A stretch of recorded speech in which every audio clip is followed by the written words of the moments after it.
পাবনা জেলার চরকৃষ্ণপুর গ্রামের এক অকুতোভয় সংগ্রামী নারীর জীবনে অভাব অনটন ছিল নিত্যসঙ্গী। সংসারে ছেলেমেয়ে আর মাঠের শ্রমিক স্বামী মাসের পর মাস চলত টানাপোড়েনে। তবে হাল ছাড়েননি তিনি। স্বামীর সঙ্গে পরামর্শ করে প্রায় 3 থেকে 4 বছর আগে মাত্র 2টি ভেড়া নিয়ে শুরু করেন কঠিন যুদ্ধের নতুন অধ্যায়। অদম্য পরিশ্রম আর ধৈর্যের ফল আজ তার হাতে। বর্তমানে তিনি 25টি ভেড়ার গর্বিত মালিক। প্রতি বছর 8 থেকে 10টি ভেড়া বিক্রি করে যে আয় হয় তা দিয়ে স্বামী সন্তানকে নিয়ে স্বচ্ছন্দে দিন কাটাচ্ছেন।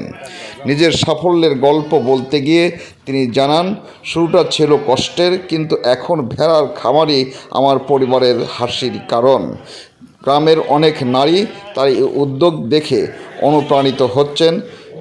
স্থানীয়রা বলছেন, পরিশ্রম ও দৃঢ় ইচ্ছাশক্তি থাকলে যে কোনো নারী আত্মনির্ভরশীল হতে পারেন।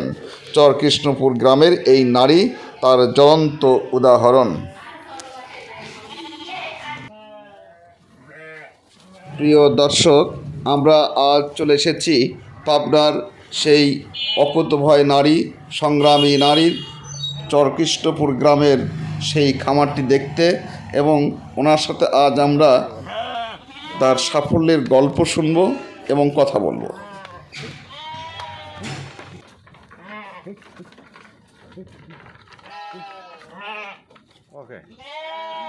ভেড়া পালনে লাভ কেমন? ভালো লাভই হয়, পুষ্টি হইলে। আপনি শিখছিলেন কিভাবে ভেড়া পালন? এই ভেড়া ছাগল কিনি সারি সাপে কাটি, এখানে সারি খালি সাপে কাটি। তাই কাছে মির্গার গেদা হয়েছে, তার কাছে জানফোন পুরো ভেড়া বাঁচতে চাইছে। ছাগল তো সব মরি মরেই যাচ্ছে। একটা ভেড়া ফুসার শখ আছে একবার, তোর পিছু সাপে কাটি খাইলি আর ভেড়া ছাগলও মরি গেল, একটা ভেড়া কিনি। তো 4,000 টাকা দিয়ে ভেড়া কিনলাম, আর 4,500 টাকা দাম চাইল ওরা, আর 500 টাকা চাইল দিলাম। সেই চাইল দিয়ে আস্তে আস্তে দিয়ে 70 দিন ও আর এই থাকছি। তারপর বিনের এক দিন থেকে বাড়তে গেছে। এই সে এক ভেড়া দিই, এই 10 বছর ধরে আমি সেই পালন করতেছি। কতটি আছে? হ্যাঁ, কতটি? এখন 20টা আছে। 20টা?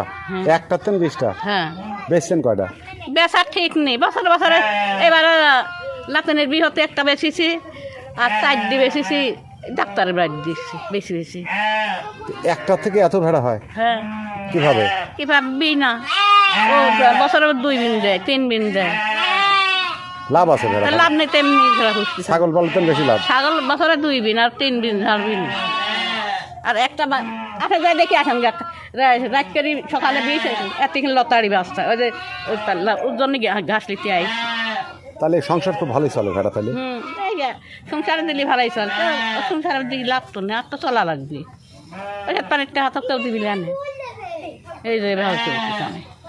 ওকে।